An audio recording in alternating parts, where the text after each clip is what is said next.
It is now 7 p.m. and if the clerk is ready, we could call this meeting to order. Are you chairing? Yes, I am chairing. That is my understanding, unless somebody else is doing it. You won't be here to report to this, Justin, I'll be chair. Oh, okay, no problem.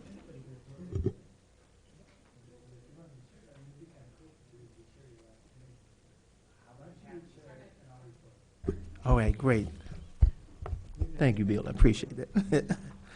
All right, so if the clerk would please call the roll. Councilmember Zammons. Here. Brown. Here. Hazen. Here. Jacobson. Miller. Roberts. Here. Wu. Here. Mayor Marlin. Here. All right, the next item is the approval of the minutes of the previous meeting. Is there a motion? I'll move approval. I'll second that. Moved by Councilmember Wu, second by Councilmember Hazen. Any discussion? Bill, no corrections?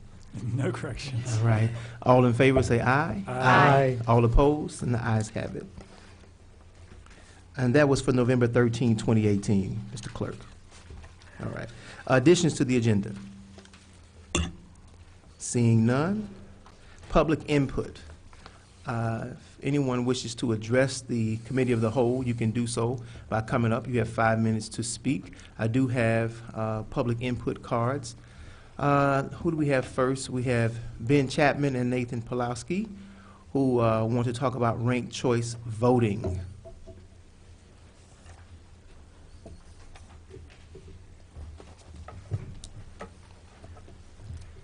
Hello there. Do you have to, or is, Yeah, you're on. It's on. I'm good, okay. We have sheets of what we emailed out. If it's okay to pass them around, it might Absolutely. be helpful.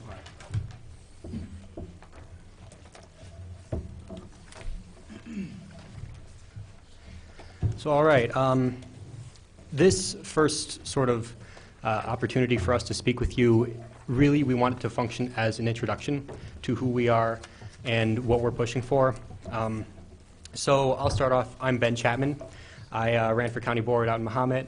I've done some political activism throughout Illinois-wide levels and locally. And this is Nathan Pulaski.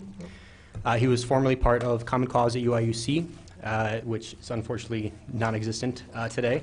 And we're also here with James Van Rickey, who's from the Champaign County Voters Alliance, and who's been helping us with some of these efforts as well.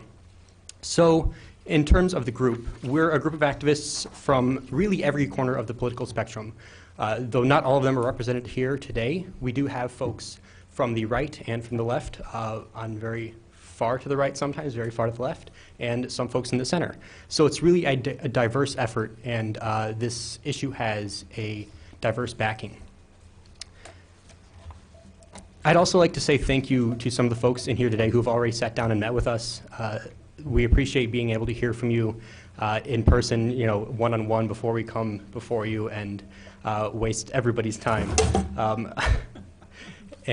So we appreciate that. We've also been meeting with many community groups, so we have an idea. We're not just here on our own. We've actually spoken with a few groups on this issue, and we found a surprising amount of support for it. So that can be found on the backs of some of the sheets we passed out. We've got some folks who came forward and endorsed it. There are also some folks in this room here today who have spoken in favor of it to us, and we'll let them make their statements in favor of it or opposed to it as they wish. Areas that use ranked choice voting right now. We're not going to go into initially the actual mechanics behind the topic, but we just want to give you a background that there are cities that use this right now. If Urbana were to adopt ranked choice voting, they would be far from alone. There's Basalt, Colorado, Berkeley, Cambridge, Carbondale, Colorado, Minneapolis, Oakland, Portland, Maine, San Francisco. Maine is obviously statewide. San Francisco, San Leandro, Santa Fe, St. Paul, Tacoma Park, and Telluride, Colorado. So there is quite a bit of opportunity for Urbana to look at templates for how this is used and for how it benefits municipalities and even states.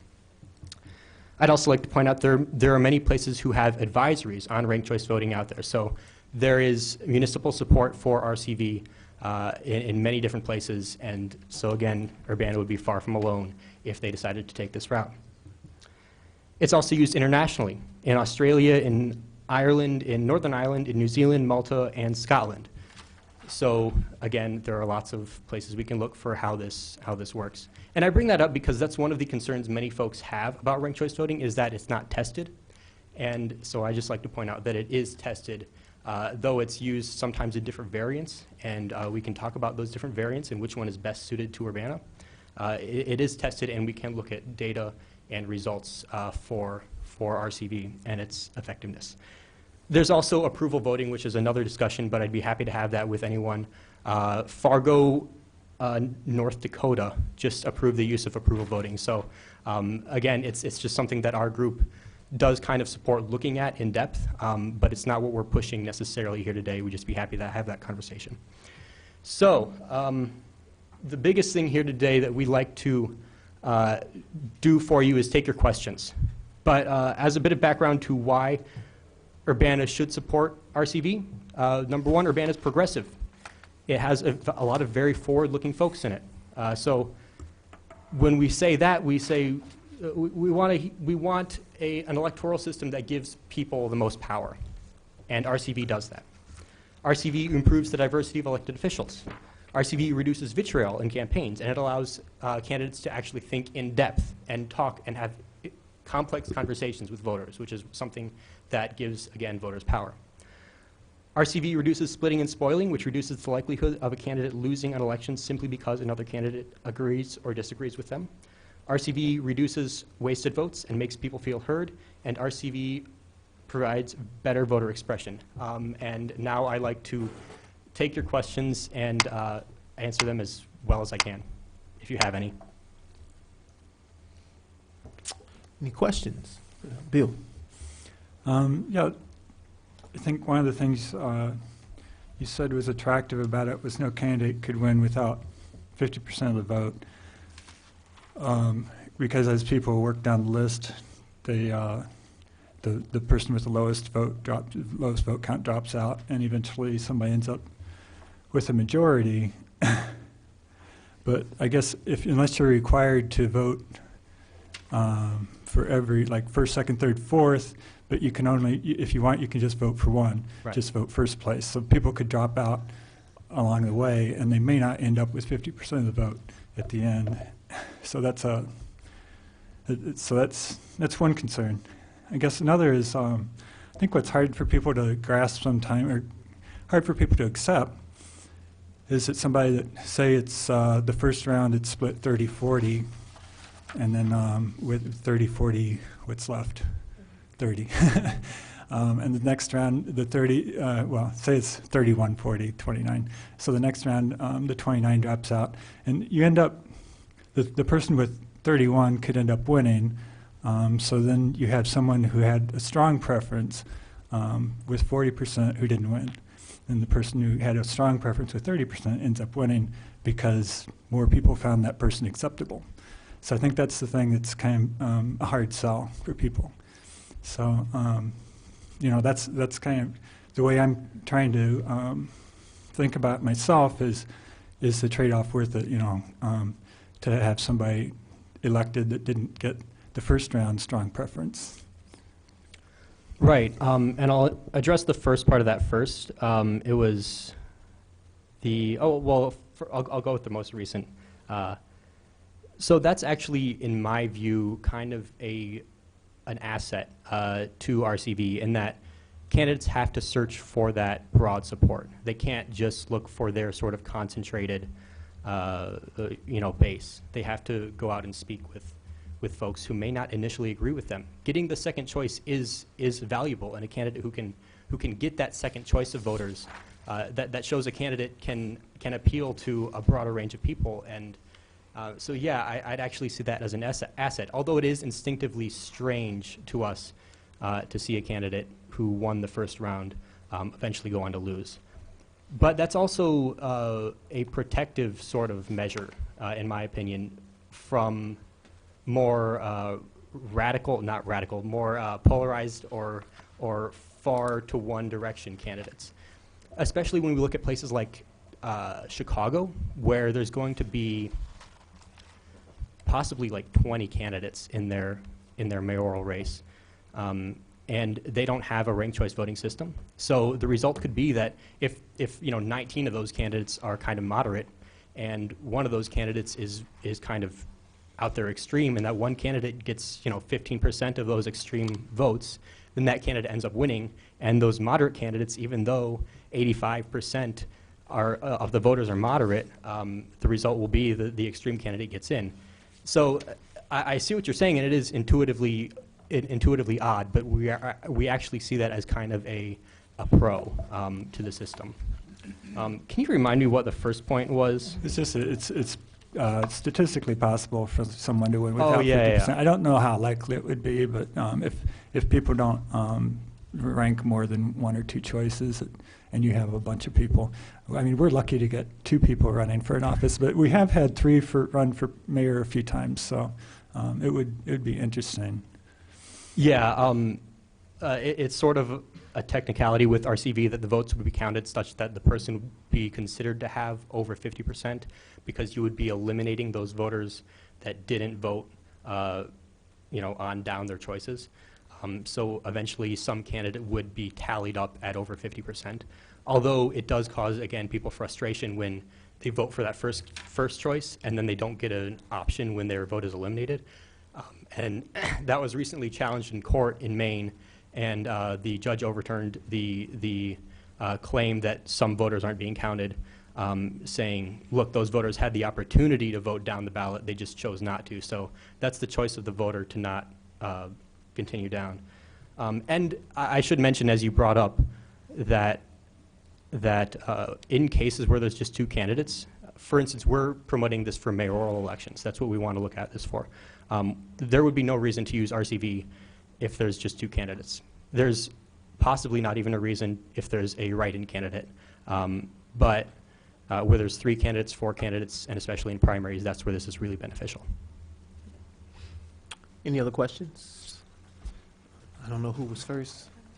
Go ahead, Mary Alice. Hi, I have 2 questions. First, I just want to clarify, you had said that if there are 3 candidates that you have to rank and somebody only ranks the first 2, then their vote does not count for either of those. Is that correct? If there are 3 candidates, And they only vote for place 1 and place 2, then for that race, that person's vote does not count. no, they would Okay, be that's able what I to- thought I heard you say, so if you could Sorry. clarify that. Yeah, if they rank place 1 and place 2, the vote will be counted no matter what, unless somebody fills out the ballot wrongly, as it would be for any election.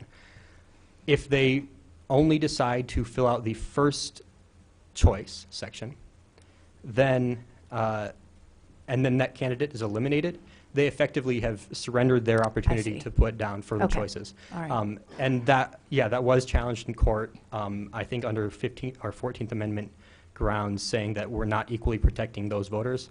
But the judge says, look, we're giving them the opportunity to express themselves, and they're declining. So they have effectively said they're okay with not having their vote cast. Basically an undervote. Yeah. I'm not sure how it would be counted, but Okay. yeah.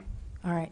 My second question is, have you already done the analysis locally to see what races, if any, would be impacted in the past 2 to 4 elections? If this had been implemented locally? We have not, but we imagine this would come into play in Urbana mayoral elections, which is where we want this mostly to be studied. Again, only where there's more than 2 candidates. So you're advocating that at the local level, we start with the mayoral races. Is that correct? Yeah. Okay. All right. Thank you. Yeah. Madam Mayor. Mayor? Does this apply to the primary and general election, and can you still do partisan races, or do you combine the? I mean, Champaign has non-partisan races. Right. Urbana has partisan. So, Yeah, this we would be happy to have that discussion more in depth, and the momentum most commonly is behind just looking at primaries, and that's a place I would like to start the conversation. But putting this in general elections, I think, is very beneficial for of Urbana. course, we don't have more than 2 candidates in a general election. So, In the case that a Green Party candidate is added in, or a Libertarian candidate. yeah. Sorry? No, Oh, no, just a okay. side conversation. No, yeah, in the case that there's a third-party candidate, then it would come into play. The concern is that there's, in general elections, a Green Party candidate may split off votes, and or spoil an election for a Democrat, or a Libertarian may spoil an election for a Republican. And the word spoil sometimes comes off as derogatory, saying that this candidate effectively did nothing else but affect another candidate. I mean, every candidate should have a right to run, and every voter should have a right to vote for who they believe in. But the fact is that generally when a Green Party candidate enters a race, they generally just end up, at the moment under the current electoral system, pulling votes away from Democrats. Did I answer your question effectively? Yeah, I have a lot more, but I won't take up time tonight. Okay. Dennis? And my awareness of this voting is not complete, but I believe I remember hearing about one of the communities who initiated it, who then withdrew it or changed their mind. Can you tell me a little bit about any community that maybe tried it for an election and then returned to standard election procedures? I can't. I believe there are some places who withdrew it. The majority have stuck with it. There's a whole list of folks who have stuck with it for a while. But the folks who have withdrawn it, I believe it was over a frustration that that the votes would often go to a candidate that people didn't necessarily. I'll do my best to find out the specifics of it because I don't want to get it wrong and send it out to you folks. But there are some concerns with RCV, though the system overall does work better for communities. I'll put that in sort of an email to you all. Does that work? Well, yeah, I'd like to know if I was correct in my remembrance of Yeah. that instant, and maybe there's more than one, but I'm also rather, I would like to see the list of the communities that have it. You read them off, but I don't think they're on your piece of paper, I'm No. not sure. It'd be interesting to look those up and see how things are going. Any other questions? Bill? I think when I sat down with you before, we talked about maybe trying it in a mock election in a high school or something like that. Have you guys tried that? We have not, but we've seen mock polls for things at the gubernatorial level, and the results are usually interesting. If we're being honest, the outcomes are often skewed because more independents and third parties lean. They're more likely to participate in that polls because they're more hooked into the RCV community. But the results are usually interesting, and they sort of give the independent and third party candidates often perform a little bit better in them. Okay. And to Mary Alice's comment about looking at past elections, there's really no way to figure out how people would have ranked somebody. So I don't know. You can guess, the third place person what the second votes would have been, but I don't know if you can say for sure how many of the third place candidate would have gone to the first and how many to the second. So I don't know if there's any way to actually look at past elections and figure out how they would have gone. Mary Alice? Let me rephrase then. So perhaps it would be better to say how many elections would have been impacted, meaning that would be used, that ranking would be used. So if we have X number of people who are running for mayoral race, does that mean 3 out of the past 5 races? Does that mean 0? So certainly we can't guess what the voters would do, but we could know how many races it would impact in that way. Yeah, I'm sorry, I don't have a number for you on that. We can add that to something we'll And since you all posed the question to the council and to see how it would work in Urbana, I also think that, as we sit down and talk with the county clerk-elect about how this would impact the process, the budget, overtime hours, when you sit and you do the recounts or the retabulation, how much time does this add on the back end for the part that most of the voters and most of the candidates don't see? that would be a significant increase from what I can see and what I have witnessed thus far of all the work that goes into behind the scenes of making sure the tabulations and the recounts or the certification of the results are accurate. So having to do that on numerous occasions for the runoff, well, I guess runoff isn't the language that's used, or is that used for? It's an alternative, yeah, we Yeah. use, yeah. So I'd be interested in talking more with you about what that looks like on the back end. So, but thank you all for presenting and sharing this information. Any other questions? All right, thank you both. Appreciate it. Thank you very much. Next, we have Reverend Dr. Evelyn Underwood and Bishop King James Underwood, who choose not to address the members but are continually concerned about the Dr. Ellis subdivision sewer problem. And Eldris Melinda Carr, continued concerns about Dr. Ellis subdivision sewer issues, equity, and historic impact, and she also chooses not to address the members at this time. Is there anyone else in the audience who would like to address the Committee of the Whole at this time? Okay, seeing none. Presentations. Oh, I saw some people moving, okay. No presentations, staff reports. We do have a staff report. John Collins is here from Public Works, and he's going to give you a little overview of our snow plans, since we've been seeing some of that white stuff floating around. Good evening, Mayor and City Council members. I'm presenting to you this evening the 2018-2019 operational snow plan, snow manual, as I just like to call it. You're going to have to be on the mic so that Jason can get you.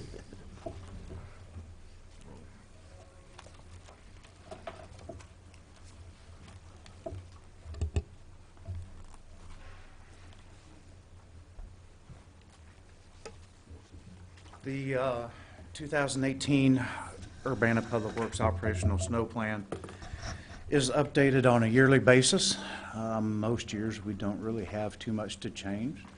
I know in past years with the addition of all the bike lanes, we've generated a separate map for that to make sure that we address those as they should be. We've had some sidewalk additions in the Boneyard Crossing sidewalks. We had to create a map for that. And 2 years ago, our primary routes, we redesigned our primary routes based on, they used to be based on lane miles, but what we found out was that there was a big imbalance. It was taking longer to do a couple of routes as it was the other two. And what we based those primary routes on was actual square footage of pavement.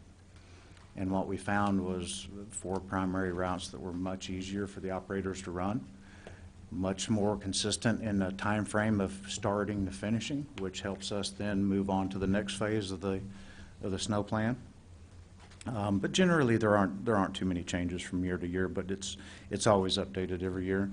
But within the snow manual, I've inserted 2 pages in the front. The first is just basically a cover page memo to the mayor and council members. It talks a little bit about the past winter, what we had as far as general conditions for the winter. Public Works reconfirmation of our commitment to the commuting public, an invitation for you to ride along with the Snow Fighter if you choose, and my contact information if you have any questions. Also, as an insert this evening, Bridget and Carol and the mayor have been working on a flyer called Snow Tips. And it covers a little bit about what to do with street parking, patience when it comes to snow removal. As we all know, it takes time. And shovel your walks and what to do if you live in a cul-de-sac. Now, this is a draft. It's still being worked on and still being thought about and looked at and contemplated. But within the snow manual itself, you will find in the first page to the reader a little bit of text that, this manual started in 1987. As just a guideline for what current administrations and future administrations would do and try and accomplish. And a guide to expectations, and again, a commitment to commuters and to the general public. But a couple of finer points and parts of the manual that you may want to look at a little more is Part 2, the annual timetable. Snow removal and planning for snow and planning for winter operations is a year-long endeavor. We're purchasing salt, we're liquid calcium chloride, brine, equipment, talking about what we need to do with our equipment as far as any changes, any updates. But for the most part, it's a year-long process.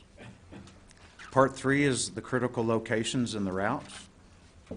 Part 5, a very important part, implementation, and the biggest part about that is the sequence in what routes are done first. Obviously, the 4 primary routes that we have are the routes that go by all of the critical locations, government infrastructure, hospitals, daycares, other major businesses through the downtown, South Business District, through the campus district. And those are our busiest streets. Those are the streets that carry the most traffic. In Part 6, abatement procedures, and within that we have storm conditions, and it's somewhat of a little guideline of what we try and follow. If the weather's doing this, this is more than likely what we're going to do, though not every weather event is the same. There's a bit that talks about sidewalk clearing, some special guidelines, and then we have special street instructions. We have numerous streets that have, and especially in our primary and secondary routes, that have just little nuances about them that we have to make sure we cover as we're going through those routes. In Part 8, you'll find appendices and policies. There is an agreement in there with the Urbana Township. We do a little bit of trading off on what streets we plow. Sometimes we plow a little bit of their streets, and then they in turn plow some of our streets, and it all works within where their location is and where we're at with our routes and that sort of business. And then with Cunningham Township, with the township building, we do our best to try and make sure we take care of parking, or take care of the parking lots and the sidewalks. But since they are staffed during the day and they do get there fairly early in the morning, we do provide them with some snow shovels and some salt that they can provide us a little bit of assistance from time to time in taking care of their facility. And then you will find a memo in there to Carol Minton regarding mailboxes. Unfortunately, from time to time, we will hit a few mailboxes, and we communicate with those residents about what to do about their mailbox if it does get hit. And then alleys. Alleys is always a little bit of an issue when we get more than 4 or 5 inches of snow. And what we try and do is, in our policy, it's 5 inches or more accumulation. We will go plow all the accessible alleys in town.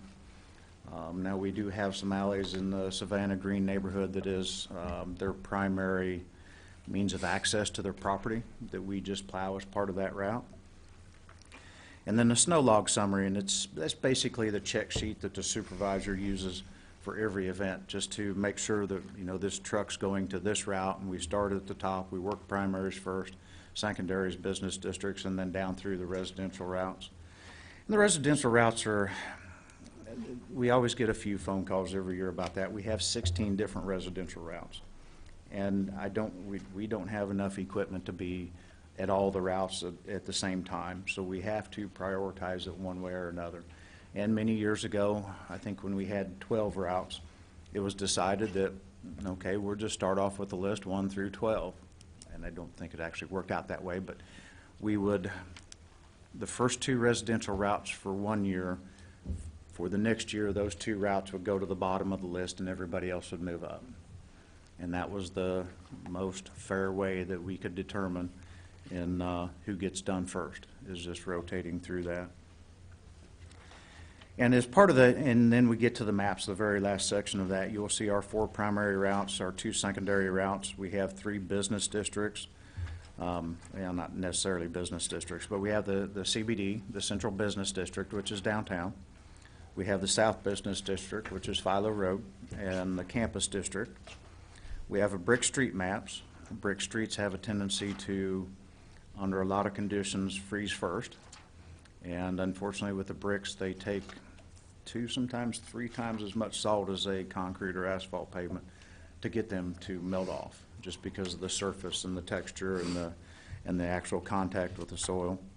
The 16 residential routes, 4 cul-de-sac routes, 25 parking lots. We have the bike lane map. We have the sidewalk route. We have the Boneyard Crossing map, accessible alley map, special attention areas, And those special attention areas are mainly where we get some drifting and blowing snow, and with the prevailing winds out of the northwest. You know, even in town, we have a few spots that we have some issues with drifting, and that's the east side of Inky Ridge School is one where we get considerable drifting. I don't know how it will work this year with the new school and the new facilities that they have there. Maybe that'll slow some of that down. And then we have snow fence locations and snow hauling locations, and from time to time, we will get enough snow, especially in the downtown and the campus areas and in our parking lots. We're just the best method to clean things up and make things more accessible is we just drag all the snow off the sidewalks and off the curb and haul it away. We have to have somewhere to put it. And if you have just another minute or two, I have a few photos of things that the Public Works Department has been working on this year.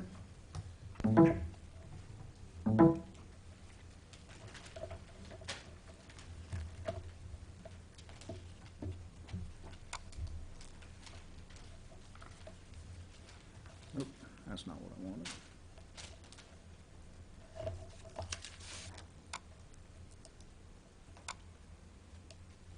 And I'll start off with some equipment. The city in September, and it's not exactly this end loader, but it's the same configuration. We have a big road grader that has a wing on the side of it, and it's very long and it's very big, and it's somewhat cumbersome for a lot of operators to use in a municipality through the residential streets. But the advantage of having that extra width of that wing on an end loader that is much more maneuverable. You have all of your equipment out in front of you. Your visibility is so much better. This thing's even going to work great in cul-de-sacs and cleaning cul-de-sacs faster, which, you know, when we put 4 end loaders and 2 one-ton trucks and we start off on all 4 cul-de-sac routes, sometimes it takes us almost 10 hours to do all the cul-de-sacs. This, I'm hoping we may be able to cut an hour, hour and a half off of it.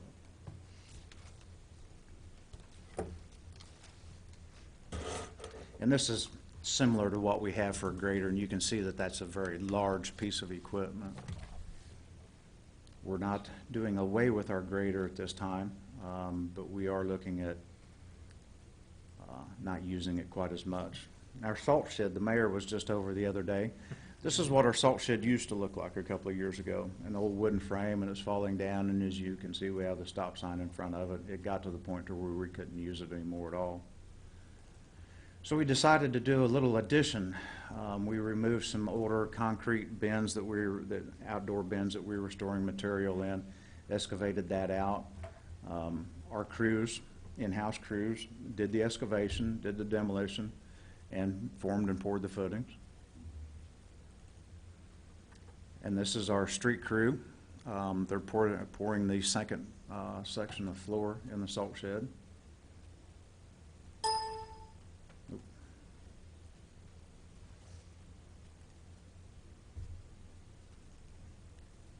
And this is actually our asphalt crew is putting the trusses up on our new salt shed.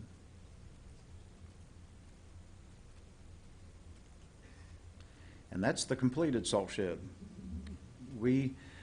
What this benefits us at Public Works is the majority of our salt is stored over at the county. And even though it's technically right next door, it's a bit of a ways to get around to it.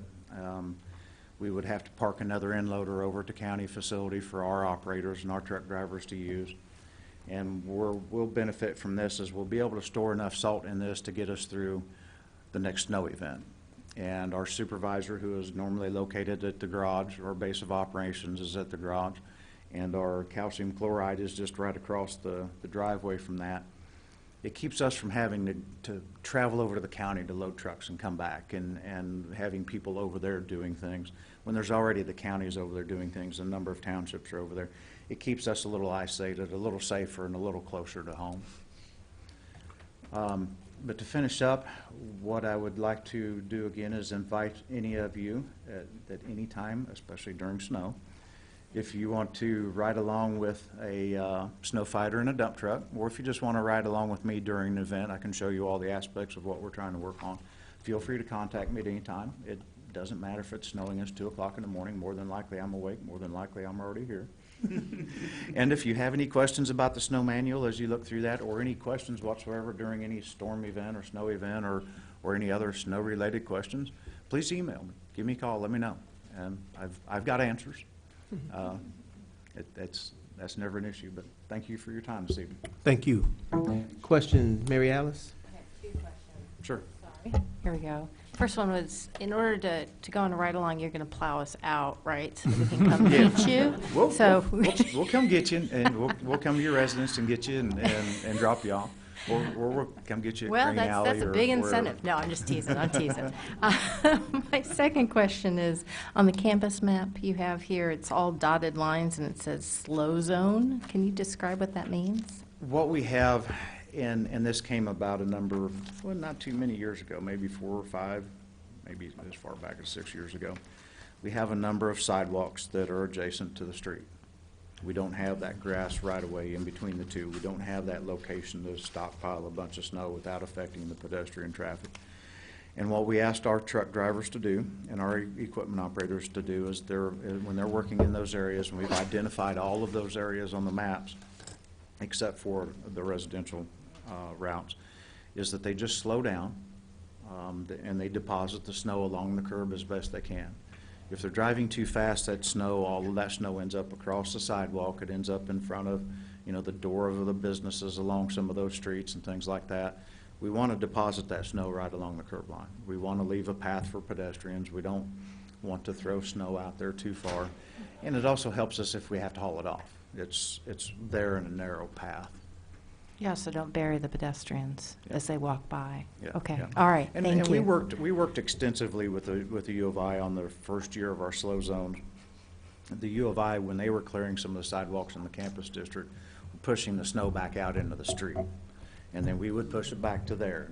And we finally, look, with the U of I, please, you have places to take it beyond the sidewalk.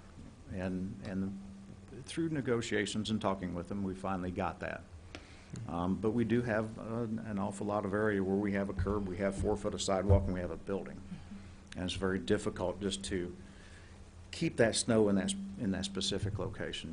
We want to get the snow to the edge of the road. We want, when that snow melts, we want it to find its way along the curb line, find its way into the storm drain. The farther you keep it out there, the more you may interrupt that drainage. And refreezing is an issue. We do everything we can not to pile snow in the middle of the street and leave it there, for the simple fact that more than likely in the next day or two it's going to be above 32 degrees. The sun's going to shine, but then again at night, as that snow melts and that water's running across that pavement, it's going to refreeze and it's going to turn to ice. Well, thank you very much. Any other questions? Madam Mayor? It's not a Bill? question, but I just want to tell you, the question my office gets the most of is, when will my street be plowed? So this is for the city council members, if you haven't found it already. On page 5, it's kind of hidden in here, but under Part 5 implementation, residential routes, it gives you the order for this year of when these various sectors will be plowed. And then you can go to the map. There's no page, but it's this residential index, and those 2 pages are what city council members and I will be using a lot of if it snows. So I thank you for would the like to throw information. in one last little thing. Yes. Technology is providing us, in years to come, GPS for our trucks, to where the snow watch supervisor can be sitting in his office at his computer as a truck is finishing a route. That supervisor can program to that truck what route, and that route will come up on a screen. And as they follow that route, if there's a particular section of the street that requires 3 passes to clear it, it will be color-coded. And that last pass will be a certain color for everything.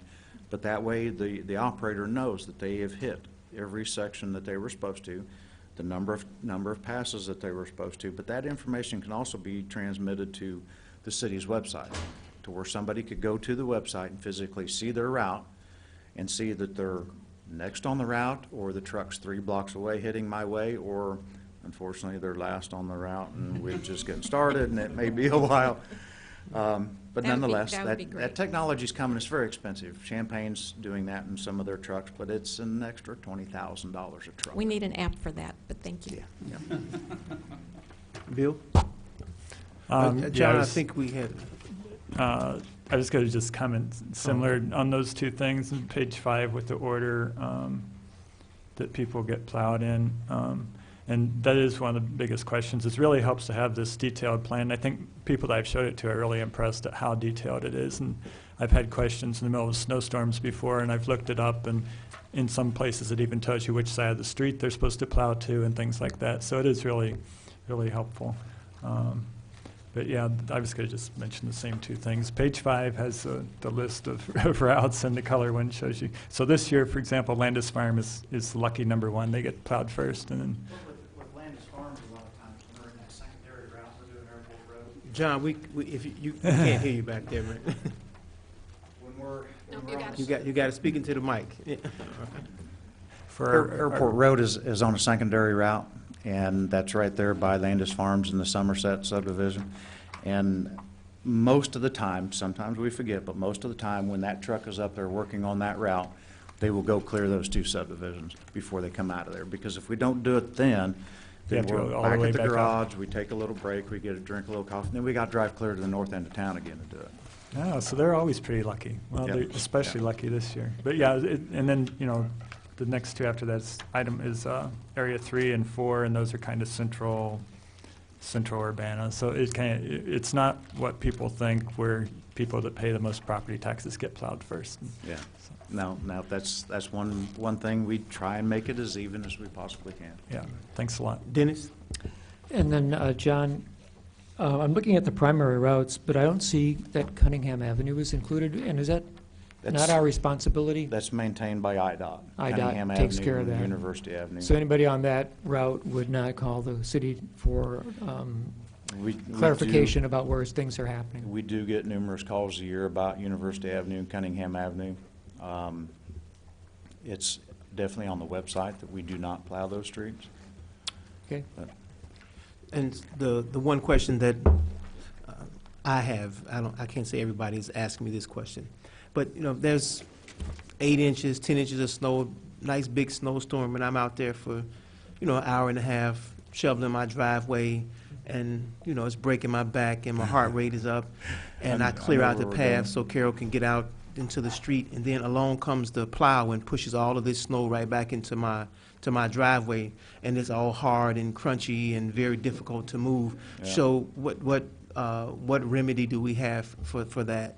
The best thing to do, and sometimes I hate to say this, if we're getting 8 to 10 inches of snow, do you really need to get out? I know everybody wants to, and I'm the same way. But if you're shoveling your driveway, and especially as you get down towards the end, if the snowplow is driving by your driveway from right to left as you're facing the street, pile the snow to your left. If you pile the snow to the right, that snowplow is going to grab that snow that you've shoveled out there along that curb line and fill your driveway back in. It's not going to cure it. It's not going to fix it completely, but it will help lessen some of that. And if you could actually go out into the curb a little bit to the right side and kind of shovel some of that snow up in the grass, there will be less snow ends up in your driveway. And unfortunately, there's, in a snowstorm like that, that snow's got salt mixed in with it. We've put salt down on the street, either shortly before or the initial part of that event. And a lot of times people don't get to their driveway until many number of hours later, and a lot of times it's in the evening and the storm event has passed and the temperatures drop 15 degrees. And that snow that was loose from the plow and had some salt in it is now refrozen and is one big chunk of ice. Okay, well, thank you, I appreciate it. Thank you for your presentation, it's very thorough. All right, so any other staff reports? All right. Seeing none, we have ordinance number 2017-01-004, an ordinance disconnecting certain territory from the city of Urbana, 2209 East Perkins Road, Thomas E. Burgeon II, Community Development. If I may, I'd like to give a little introduction, a little context setting before Kevin begins his presentation. And, we've talked many times about the city's structural deficit. And annexation is one of our strategies for building our tax base over the long term. And it's in that context I'd like you to think about this case. And, you know, we're weighing, in this case, the apparent disadvantage to a single property owner against the advantages of the annexation of this property, but also the strategic advantage of having this property potentially provide the opportunity to annex further properties that's in the long-term best interests of all the citizens of Urbana. And Kevin will explain that in greater detail. Thank you. Okay, thank you. Let me just, not gonna go to this yet. Okay. I'll answer that later. Okay, good evening.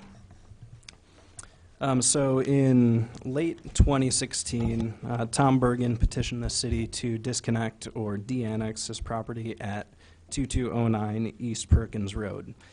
This request was considered in January 2017, and in February of 2017, the council deferred the case to allow staff and Mr. Bergen time to agree to the terms of a new annexation agreement that would disconnect his property at that time, but would re-annex the property in the future. Ultimately, staff and Mr. Bergen could not agree on terms of a new agreement, so there was no new annexation agreement that was drafted, but this request has still been in committee this whole time, so it should be resolved. Did want to point out that the decision to grant or deny Mr. Bergen's request is completely discretionary, and the city is under no obligation to grant the request. In this case, there's really no good reason for the city to grant the request to disconnect the property. The property owner purchased a property that was within city limits, and as I said, the city is under no obligation to disconnect the property. More importantly, disconnection would negatively affect the city's ability to annex other properties along Perkins Road and could encourage other property owners to request disconnection in the future. In this case, the city council should deny Mr. Bergen's request. Just to summarize this request, Mr. Bergen has petitioned to disconnect 2209 East Perkins Road. This property was already in the city when Mr. Bergen purchased it. The city is under no obligation to grant the request nor to enter into a new annexation agreement with Mr. Bergen. And while Mr. Bergen's parcel is currently the only parcel within city limits on this stretch of Perkins Road, there are other nearby properties that will be annexed into Urbana whenever they require a new sanitary sewer connection. There are also other nearby properties that would require annexation agreements if they require new sanitary sewer connections. And then once those properties become adjacent to Urbana, they would be annexed immediately into the city. Mr. Bergen's parcel is adjacent to developable land that would be in the city's long-term interest to annex, and disconnection would make future annexation of that land more difficult or impossible prior to that land being developed. And it is in the city's best financial interest to annex that land before it is developed, because we have to pay the fire protection districts and the townships compensation based on the value of the land. So annexing land that is farmland is far more to our advantage than annexing land that has been developed and is more highly valued. The parcel at, okay, so the parcel at 2209 East Perkins Road, which you can see, I'm just going to use Exhibit H, which is the last page in your packet. So the parcel you can see is along Perkins Road. It is the only parcel that's in Urbana right now. As I just mentioned, other parcels, so all of these parcels here along Perkins Road, if they ever needed new sanitary sewer connections, those would be annexed into the city immediately, and then there would be more than one parcel along there that's within the city.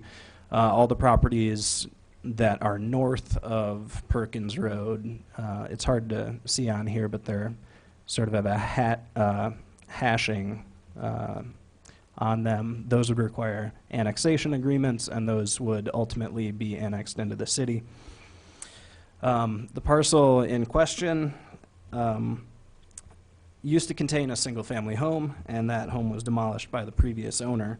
Mr. Bergen owns this parcel, and then there's two parcels. There's one very narrow parcel, and then a parcel to the west as well that Mr. Bergen owns.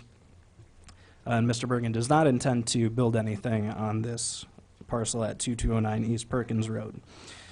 An annexation agreement for this parcel was entered into between the city and James Tull and Scott Plunk back in 2009. Mr. Tull was the owner at the time, and Mr. Plunk was interested in purchasing the property. Mr. Plunk wanted to demolish and replace the existing home and machine shed on the property, and the annexation agreement included a major variance that would allow him to do so. So he could not do that under county rules. Mr. Plunk then passed away, and his estate sold the property to Mr. Bergen in 2015. And while Mr. Bergen does not intend to use the property as was planned when the annexation agreement was entered into, and when the property was annexed into the city, the agreement was still in effect when he purchased the property, and it remains in effect until 2029, and the property was already in Urbana at that time.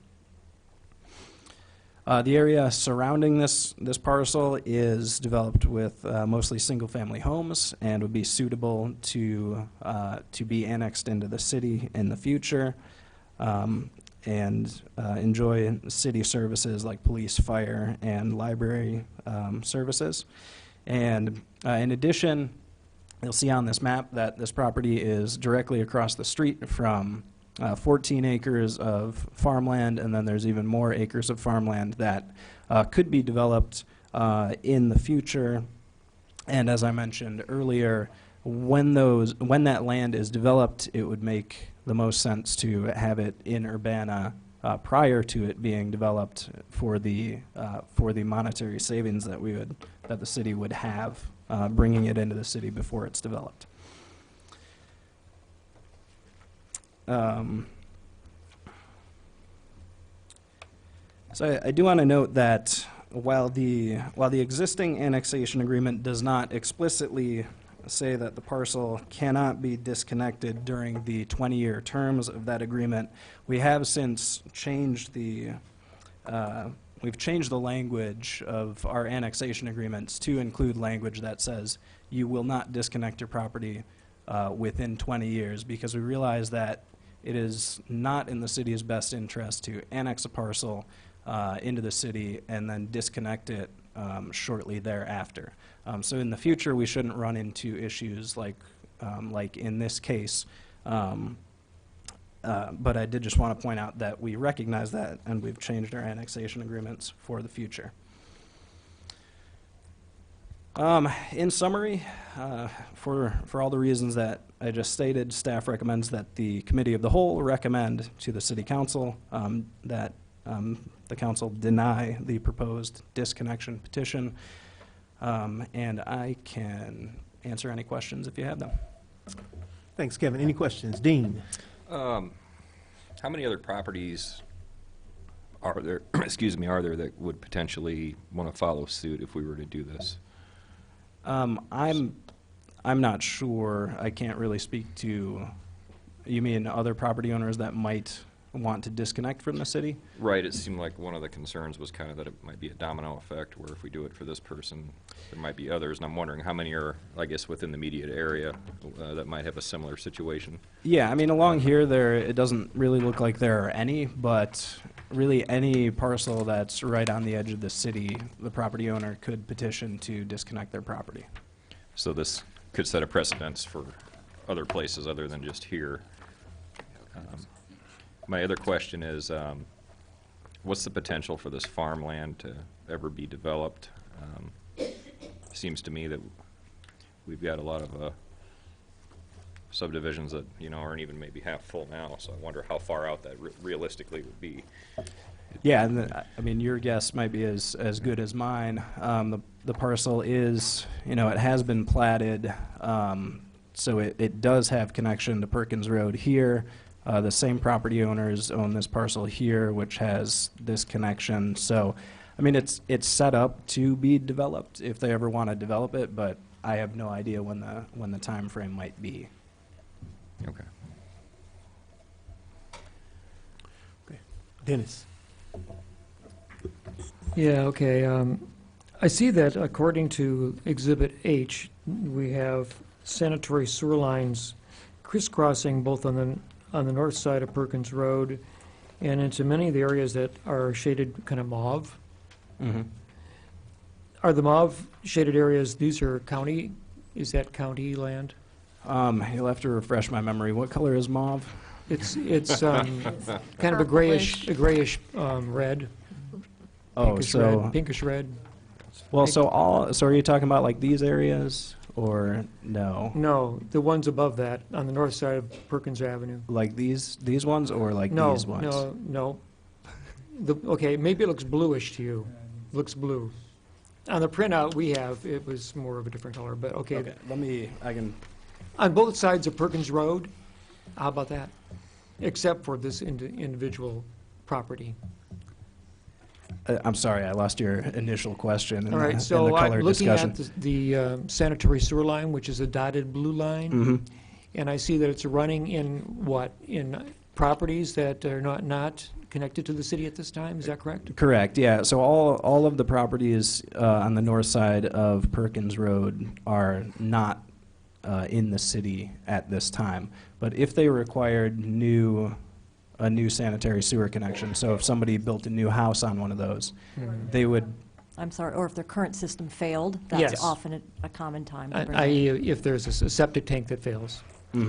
they would have to have an annexation agreement, which part of an annexation agreement would say, as soon as you're adjacent to the city, you would need to be annexed into the city. So But anybody who uses a sanitary sewer line or needs to becomes annexed automatically, is that correct?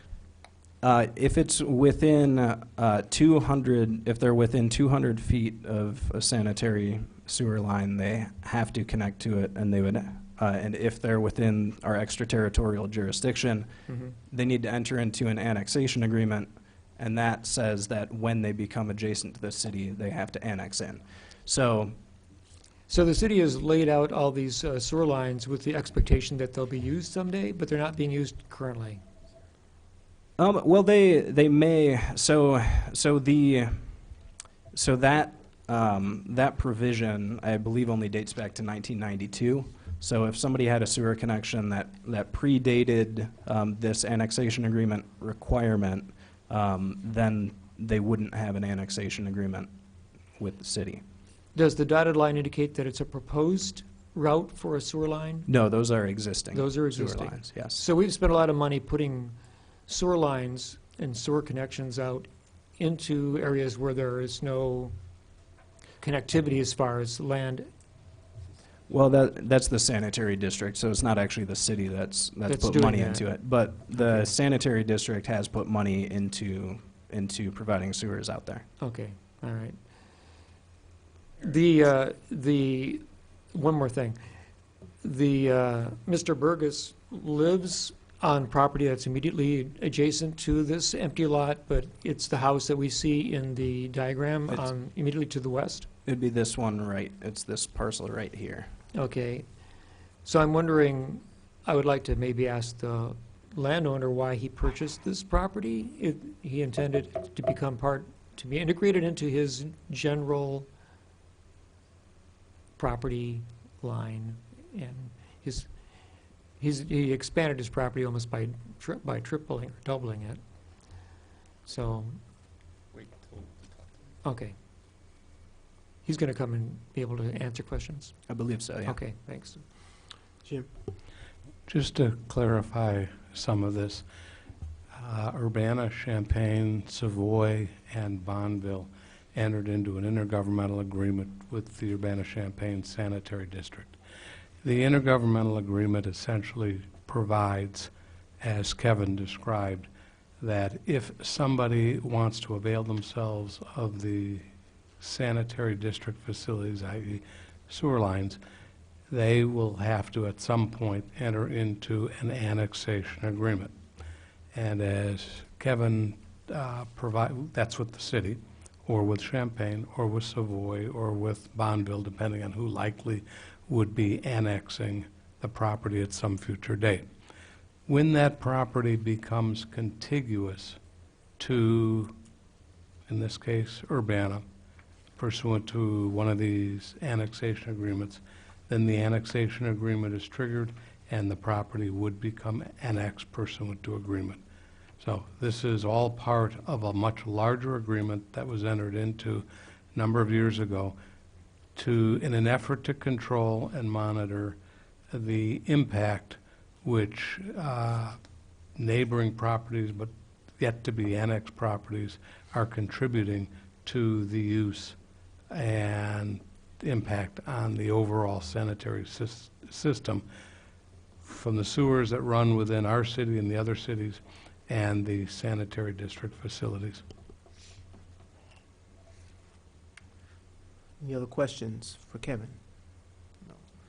All right, thank you. Yeah, thanks. I guess we'll hear from Mr. Bergen.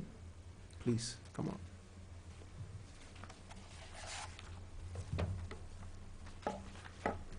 Thank you for coming. You have 5 minutes to speak. Well, first of all, You want to speak into the microphone? Thank you. Thank you. now, I originally bought that property before I lived there. I had no intention of moving there. That happened to come up for closure. I bought it after the fact. Bought the property because it's a nice piece of land. It's vacated.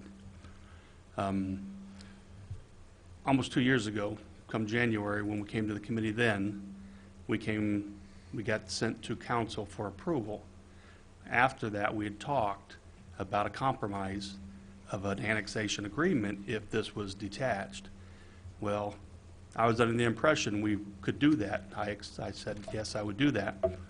Well, the annexation agreement that staff came up with also included my other 2 parcels. That was never involved, so that's why I disagreed. I was never in disagreement with an annexation agreement on that one parcel. And I'm still okay with that. You know, that's why it's a little frustrating, because this went on for 2 years. And I thought we had it resolved, and here we are again. I understand the city doesn't want to de-annex this, but if it's ever developed, it would have to come in anyway.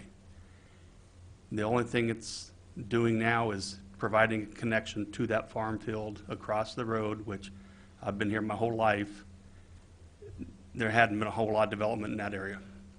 And as you can see on those maps, and the maps I give you, that parcel is the only one in that, from Perkins Road to Brownfield Road, out to Airport Road to High Cross Road. That's the only parcel in the city. You know, and it was brought up, well, don't you want to use city library, this? I can't anyway, because I don't live on that parcel. So that's irrelevant. When I purchased it, I appealed my taxes since the last meeting, so they've been substantially reduced. So there's really no money value there as far as income for the city. So, you know, and then the sewer, on the south side of Perkins Road there is no sewer there. So to tie onto that, they would have to run sewer down Perkins Road or go through somebody's yard to the north where those dotted lines were. And that does feed all the way up Brownfield Road, all the way out to Airport Road. That's where it stops. And it comes down to a pump station just to the east of where my property is. And then it's high pressure pump to the sanitary. That's why how that system out there works. I'm asking to allow it to go out. I'm still willing to do an annexation agreement. You know, it's based on just 20 years. You know, they were talking about if that developed, we could do it. But they couldn't figure out a way to word it. Or then it came back to 20 years, but when they came back with the 20 years, they included the other 2 parcels, which were never talked about. So if we can do the 20 years on the one parcel, I'm open for that. I don't have a problem with that. So before we get into questions or any further discussion, Jim, I want to make sure I understood. I don't know if the rest of the council understood. Are you saying that the initial annexation agreement was not legal? I just want to make sure I understood. what you No, were I did not address the initial annexation agreement. I'm not familiar with it, nor have I ever seen it. What I was addressing was an intergovernmental agreement between the sanitary district and the four nearby or four communities it services, including Urbana. That agreement provides that if one intends or wants to obtain sanitary sewer service from the sanitary district, and they are within a certain area, they must, and to obtain that, they must enter into an annexation agreement. Now, if the property at the time they enter in, and I believe it's a mile and a half out from city boundaries, I'm not certain of that, but that's my recollection. If the property is not at the time the annexation agreement is entered into with the property owner, that annexation agreement sits there and nothing happens, but the property does get access to the sanitary sewer. Through other annexations, whether by agreement or statutory permitted annexations, when the city line comes up to that property owner's property, the one who has an annexation agreement, then that property, that triggers the annexation agreement, and the property must be annexed into the city. Okay. Perhaps to go a little bit further into your question, if I may. So the annexation is still in effect. It is in effect until 2029, and it is an agreement between the city and whoever owns the property at any time up through 2029 when it expires. So it is still a very valid document. Okay. All right. Questions? All right. I have a Seeing- question. All right, Mary Alice. So you had mentioned that coming up with a new annexation agreement. Can you expand on that a little bit? I'm not quite sure I understand. There's already an existing annexation Well, if we agreement. de-annexed, if that property ever develops, as he just said, it would have to come in anyway. If it's next week, next year, if I built something on it, it would have Sure. to come back at that time. So you're not talking about a new annexation agreement. You're talking about a new de-annexation agreement. We're talking about de-annexing, but when we do this, we can write a new annexation agreement to where in 20 years, even if that nothing develops, it would still come back. Yeah, Laura, would you be able to I'll expand just a put a little little bit? more history on it, since you weren't here. So the previous committee of the whole was trying to strike a compromise. So they, I think, recognized that it's important not to de-annex property without having the ability to get it back. So it was suggested that perhaps there could be an annexation agreement, a new annexation agreement entered into with a new 20-year term. And negotiations broke down where we could not agree on those terms, because we were trying to do, of course, what's best for the city. And then, as time went on, new council is here. We're bringing it in front of the new body in order to get some direction from you on the de-annexation itself. And part of that annexation agreement they came up with was they added 2 other parcels instead of just that parcel in question. Dennis. So I'm wondering, because Mr. Bergen, because the current annexation agreement expires in 2029, that's 10 years from now, wouldn't you find that to be more advantageous to you than trying to renegotiate an annexation agreement that would expire in 20 years? Or that would, allow you not to be a part of the city for 20 years and then come back into it automatically? Yeah, I mean, and all I'm trying to do is straighten my property, make it all the same, basically. And it does fit into the comprehensive plan the city's got out, I think it's 05, of the wooded area along the sailing ditch there. So it's not going to affect anything. It would just be nice to have it all on the county, since everything out there is county. But I also understand where the city's at. If it develops, it should come back in, and I would be willing to do that. I'm not against that. It's when they added the extra properties that weren't talked about, that's when I wouldn't agree to an annexation agreement. You know, I didn't have a problem with the agreement we talked about in the prior committee. I didn't have a problem with that. That's what I thought was going to happen. So I guess for clarity's sake, it sounds like, Lori, you're saying that there's an agreement that's already on the books that's legit. That's correct, yes. And that's been there already for 10 years. Since 2009, I believe, yes, 2009. But, Mr. Bergen, you keep mentioning a new agreement that was agreed upon. Once it's de-annexed, there would be no annexation agreement. Correct. So I would agree to create a new one to replace it.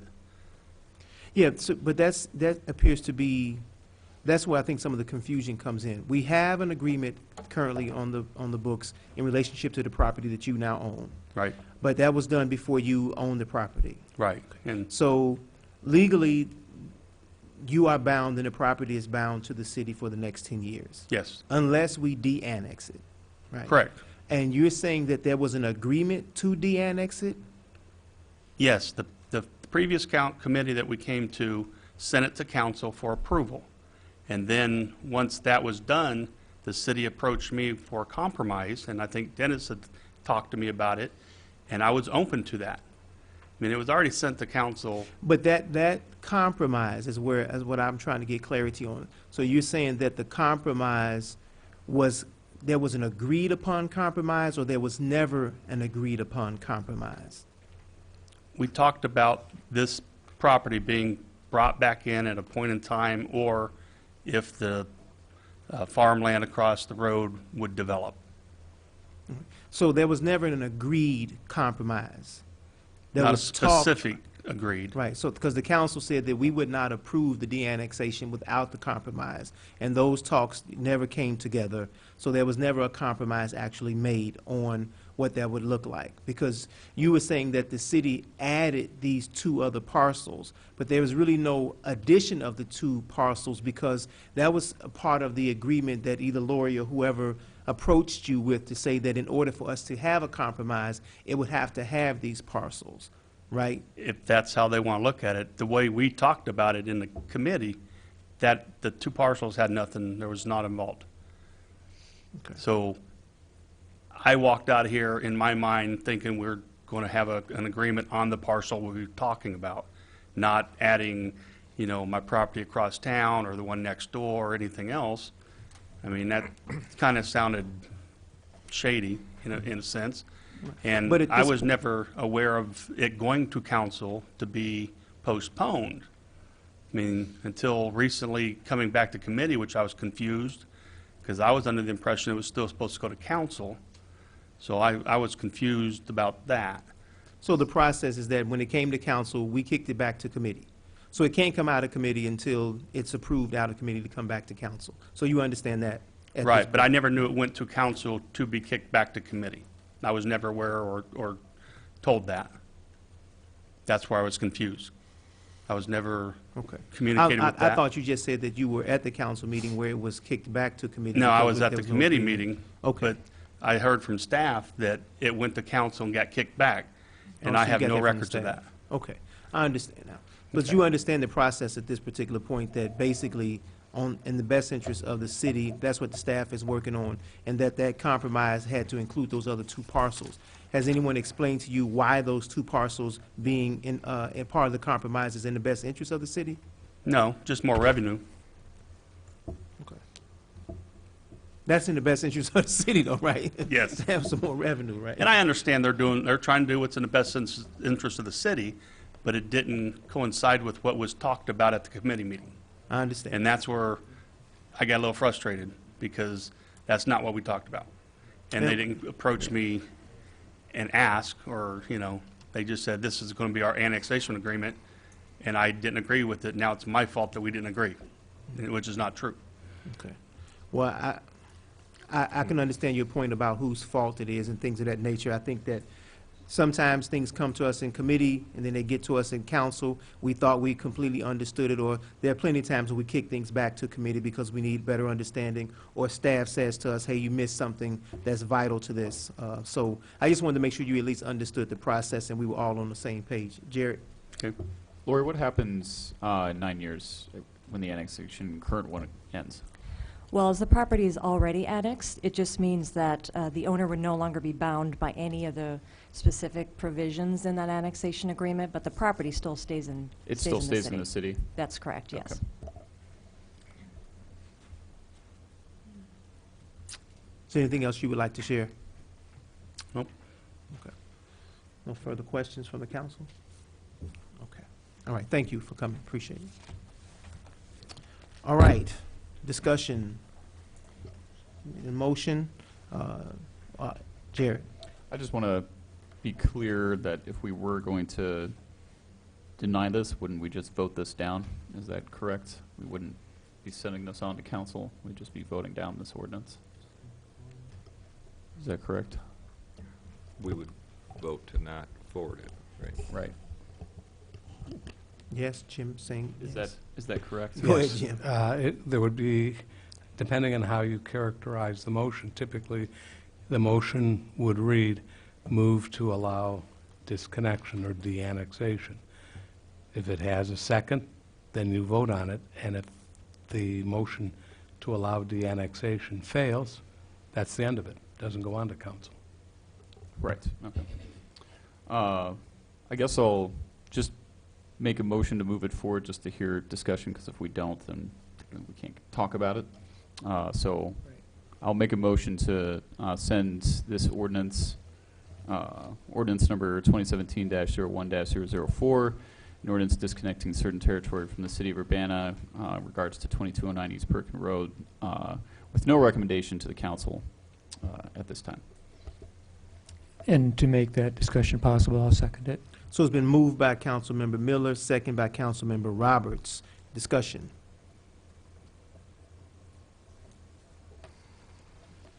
Bill. Okay. Yeah, I kind of remember, I remember the discussion pretty well. I didn't vote to forward it to council. I was one of the, I think it was 4-3 or 4-2 or something like that. I was one of the ones that didn't vote to send it forward. But it was sent forward with a recommendation for approval, and then when it got to council, we discussed it some more because I think there was still some uncertainty about how the final vote would go. And I think we talked with staff about the potential to come up with some kind of agreement where there would be something that would kick in there would be some kind of trigger that would kick in the agreement if the property across the street started to develop or something. But apparently, they couldn't. A lot of times we try to make policy in committee or in council, but it's 6 people up here that are kind of thinking on the fly, and then when it goes back to staff, you start looking at the details, and it apparently couldn't work out. Is my impression. So I'm not likely to support this. I did have one more question for staff. If this was disconnected, the zoning would change again. It would change to some county zoning. So would there have to be a whole zoning committee meeting for the county? And would the county have to accept it? Have you thought about that? And just for clarification, you were able to get a reduction in the value of your property, so it's less financial impact to us. So you're already saving about $700 on taxes from that reduction, okay? And the total difference, the net difference to you would be about $200 a year, it looks like. So to be honest with you, since we don't regularly, if ever, do this, I don't know what the process is for the county zoning. It was originally conservation recreation, so perhaps it would go back to that. But the one thing we didn't touch on that would be unresolved is what to do with the street that we've already annexed immediately adjacent to the property. Apparently, we got legal to help us out to figure out that we don't know what that answer would be. So that is something that would have to be resolved, and I don't know how much time that would take to resolve that. Okay, thanks. Dean. If I could, excuse me, ask one more question of the owner. Is there any reason other than the $200 or $300 a year in savings that you want to do this? I'm sorry if there was, I missed it, but. It's not even about the money. Okay. It's just about being consistent with everything else that's there. Okay. It's all You said that, yeah. conservation, wooded area.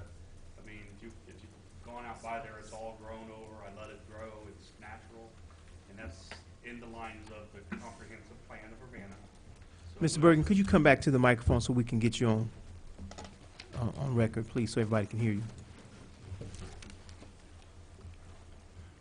Yeah, like I said, it's not about the money. It's about making everything back the way it was. Because when I bought it, the intent wasn't there for why it was annexed in the first place. Because, you know, the previous guy was going to build a house there. He passed away. I bought the property, and I'm not going to do anything with it. And again, if I did, it would have to come back in because it's touching the city across the Saline Ditch. So letting it grow, being county again, like it was, like on all three sides, you know, that's really basically what it's about. So you don't have your plan isn't going to change based on what happens here either way? You just want to leave it?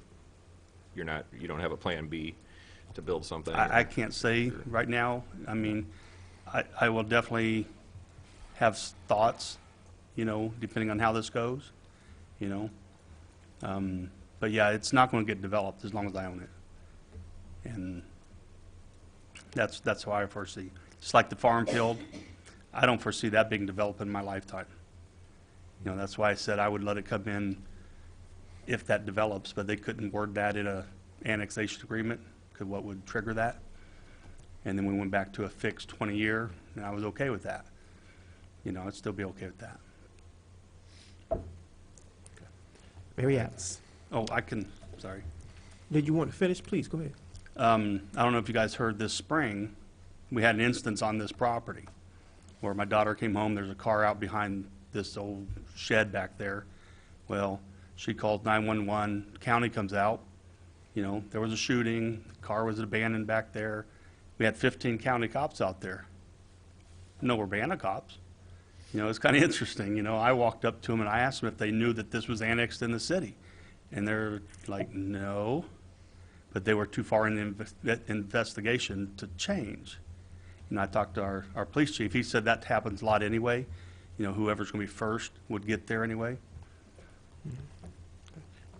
Mary Alice? So I'm curious, when you purchased this property, you knew it was in the city of Urbana. Did you think about approaching the council in terms of what your plans were with this land and potentially de-annexing it? I just purchased this 6 months before I came to council or committee, or the year before.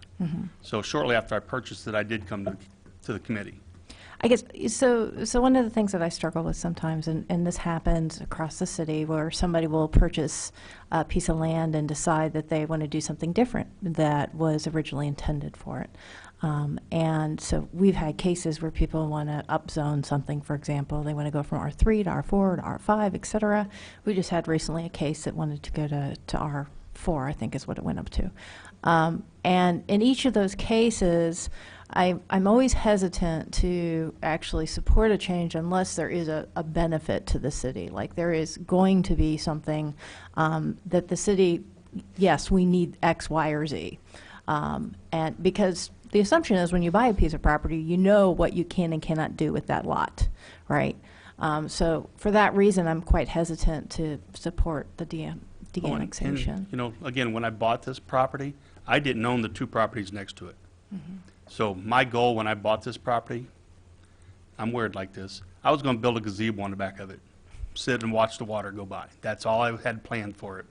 Well, in the meantime, shortly after I'd bought this, the house next door and the lot came up as or the house next door came up on a foreclosure. So I saw a project and I figured I needed it, and now I live there. So now it's an extension of my yard, basically, just a more overgrown, you know, natural state. And that's all I was trying to get.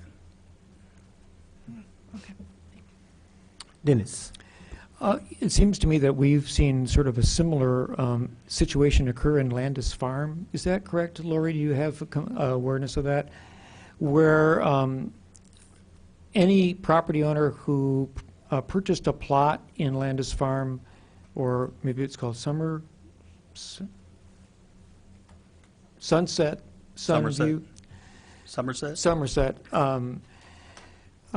disagreed with the fact that when they purchased that plot, it would be part of the city, and when they built their home on it, it would be an annexation issue. And we've always supported the city's point of view that annexation would have to happen, even though the property owner who purchased the lot disagreed with that and were upset by a condition that had been set, I think, 13 years earlier.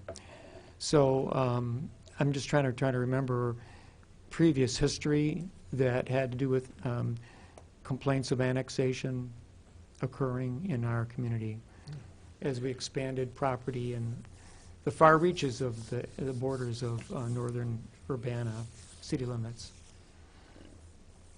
Well, I'm not familiar with that particular case. I can say that people often read their annexation agreements a few years down the road and go, really? Oops, I don't like that. But that's, you know, when you buy a property, you enter into all of the agreements that are with that property. You can't pick and choose what works for you. So, okay, I think we've exhausted this, Mr. Bergen. I do think everyone's trying to do the best they can to show that we have some empathy for your situation, but what I'm hearing, I don't know what everybody else is going to do, but it sounds like that we're going to have to make this decision in relationship to what we see is in the best interest of the city overall. We thank you for coming. We appreciate all of your time and effort and for being in the city. But so I'm going to call the question here for us to, if the clerk would please call the roll on it. Or, no, it's a voice vote. Can I ask a question really Sure, quickly? please, And go I ahead. apologize. So we have, the motion on the floor is a motion to send this to council with no recommendation, right? That's the motion on the floor. Correct. So if we vote yes, then it moves on. If we vote no, then what happens to it? It dies. Okay. It dies. Okay, thank you. I just wanted to be 100% sure. And can you confirm the mayor votes, Not to In send it committee. to council, so I don't vote tonight? Okay. unless there's well, yeah, if it's a tie, it dies. So just to make sure everybody's clear on, the question that's going to be called is, do we support the motion to move it forward to council with recommendation for approval? Well, it's no recommendation. With no recommendation. So if everybody says aye, then it goes to council with no recommendation for approval. And if we vote nay, then it dies. All right. And if it's a 3-3 tie, it dies also. So is this a roll call vote? No, but it would be a show of hands. Okay. And it can be whatever you want it to be, if that's not clear enough. I think a voice vote is going to establish this, if you call the question. Okay. I can do that, but give me a second. If there's something that, from a standpoint as the clerk, you need us to do a show of hands, then let's Show do of it. hands should be sufficient, and I can note it. Okay, that's fine. So, all, that's on me? Oh, okay, all in favor of the motion, please raise your hands. All opposed, please raise your hands. All right. I think it's unanimous. Dean, did you vote? Yes, I did. Okay, all right. All right, so that is well, I guess that was the last item. I'll pass it over to you now. It's the last official item. Last official item. We do have one more item on the agenda, not on the agenda, but one that we want to bring up, and that is, this would be Councilmember Aaron Adams' last meeting as an Urbana City Council member. He moves on to higher office, countywide office in the, as county clerk in Champaign County. Before we express our appreciation, did you have anything you'd like to say? You probably do. Yes. I do want to start by actually thanking former Mayor Pressing for appointing me in the last council. She did make the recommendation for me to be appointed to this council, and then for all the members who were here who affirmed that, I wanted to thank the mayor, for the former mayor, and all of the council members who were here who affirmed me to be appointed, and then, of course, the people of Ward 3 who then elected me in April of 2017. I have learned so much about how the city operates, from the taxes to public works, community development, just so many different things that I had no clue about when I first sat here. was to come as an organizer, as an activist, and tell Charlie he didn't know anything about anything, and raise a bunch of cane and stuff like that. And it's different sitting on this side of that table to understand how to try to make those things happen. Is not as easy as sometimes we think. And so I've learned quite a bit about how that works, and I really appreciate the understanding of how the city works. The development projects, visiting different cities, going to the different conferences, learning from other cities about best practices. I certainly want to make sure that I share that information with whoever's going to be my replacement and other people in the city. I believe that the council members here are overall very caring and dedicated people, prepared when they come to council. I've been really blessed to be able to be a part of a group of people who really do look into things and look deeply into them and care a lot about how this city works. So we may not always agree on things, and that's been obvious in certain situations, but I really do think that they care quite a bit, and I've really enjoyed my time here. And the staff, I think the staff is excellent at performing their duties. I've been able to call, whether it's Lori or Elizabeth Hannon or whoever it may be, talk to the chief of police, whoever that's been in the last, been 3 since I've been here.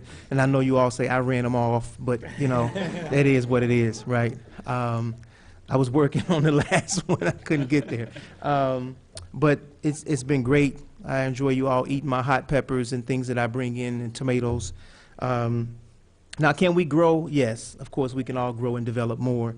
And it's my hope as a taxpayer and as a citizen of Urbana and in Ward 3 that the ideas and the things that I have advocated for around the goals for participation for people of color in the projects and procurement and contracts, the fairness and equity and stops, the things that I have brought and the passion that I have displayed around those things, I hope that you will continue them.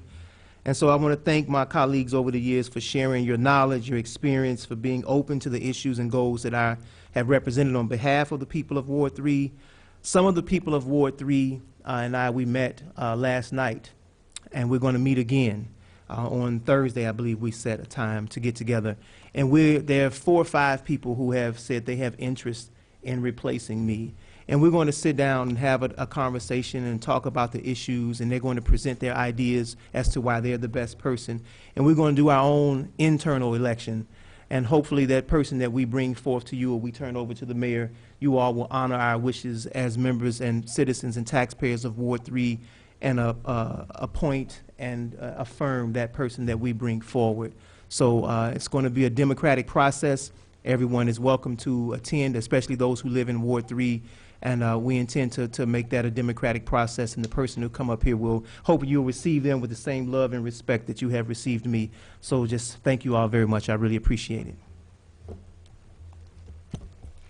Well, I will make the announcement that we will have, I respect your process there in the ward, but we also will have applications available for this seat available to the public, and that will be on Monday, December 3rd. Those applications will be available either for pickup in the county clerk's office or available online through city clerk's office. You can have some too if you'd like. Or through our website, and we are required by state law to make an appointment within 60 days of the effective date of the end of your time in office, which is November 30th. So those applications will be available to all who are interested, who are residents of Ward 3, who meet the statutory qualifications for the office. So we'll get that process out and let people know what that process is. Dennis? Sure, I just want to thank Aaron for his service on the council and for bringing to us some of the concerns that you carry for African American citizens, which sometimes we have not necessarily placed that much attention on, and so your representation here has really been energetic and useful for us. And I do hope that we can carry on and make a little bit of progress in the areas that you're very concerned about. I'm sure that the next voice that sits in that seat will have similar concerns and have maybe a different way of presenting it. And we have been very patient with you. Thank you. Wow. That was interesting. All right. Okay, well, we have a couple of items we'd love for you to have. All right. It will be a surprise that following the traditions of the city of Urbana, we say farewell. So I get to open this now? All right. What could this be?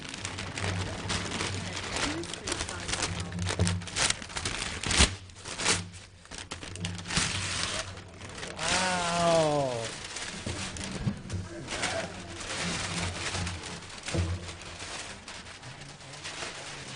Hey.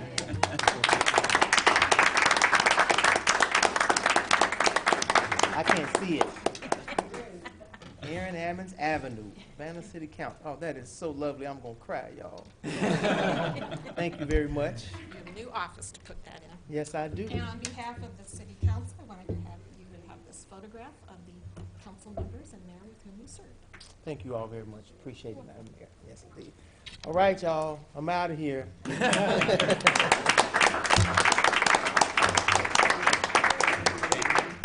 Oh, I do have to adjourn the meeting. So if there are no further accolades and patience and stuff like that, then this meeting is adjourned. All right.